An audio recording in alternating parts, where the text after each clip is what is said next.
So ayun, what's up mga master? Siyempre, Sana All TV, ang vlogger-vloggeran dito sa New Zealand. So ayun, sa araw na to, karpintero nga tayo mga master. Kunyari na karpintero, pero hindi naman tayo veterano. So ayun na nga mga master, gaya ng lagi kong sinasabi, isa akong OFW dito sa New Zealand at isa akong vlogger-vloggeran siyempre. Na-hire ako ng isang company dito sa New Zealand sa pamamagitan ng 21st Century Manpower Resources Incorporation bilang isang hotel maintenance technician. Bale, magdadalawang taon na pala ako dito sa New Zealand mga master. Hindi sa pagyayabang mga master. Alam nyo ba na halos naikot ko na ang buong New Zealand? By air, by land, by sea. Oo, tama ang narinig nyo mga master. Dahil madalas akong ipadala sa mga job order kung saan may mga hotel ang company ko. Kagaya sa South Island, ang Queenstown, isa sa pinakasikat na tourist spot dito sa New Zealand. Ang Christchurch, ganun din ang Hanmer Spring. So galing din akong Hamilton at kasalukuyan nandito ako sa Auckland. Minsan dumadating sa punto na napapatanong na lang ako bakit ako na lang palagi. Ewan ko ba? Siguro ganun talaga kapag pet malo ka, loading nga, ika nga, di ba? Well, hindi naman ako nagyayabang mga master. Ika nga sa kasabihan ko, actions speak louder than words. So, mas lamang sa akin ang aksyon kaysa sa salita.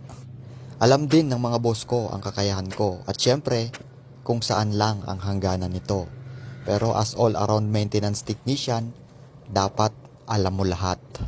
At para sa akin, all-around maintenance can be defined as a jack of all trades. O, di ba English yun? Lodi! Baka magtanong ka, hotel maintenance technician pero parang nasa construction. Well, construction talaga to mga master. Isa itong residential property na pagmamayari ng company or ng employer ko. So, dito ako na-assign ngayon. Bali, magtatatlong linggo na ako rito.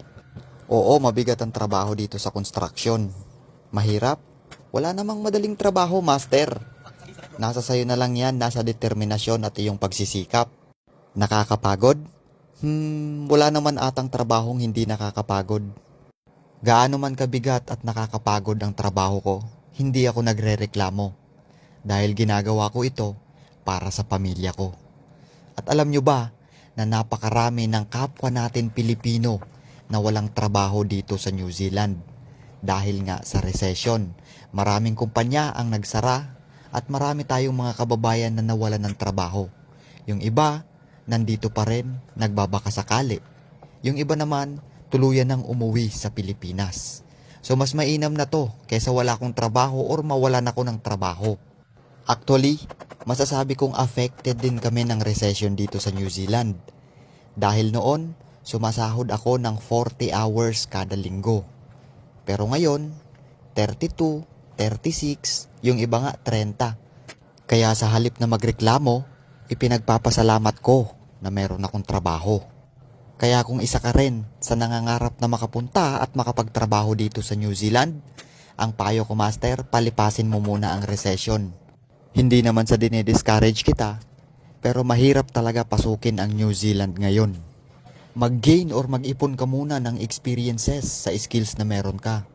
At balang araw, aayon din sa iyo ang panahon at syempre, sa gabay ng Panginoon.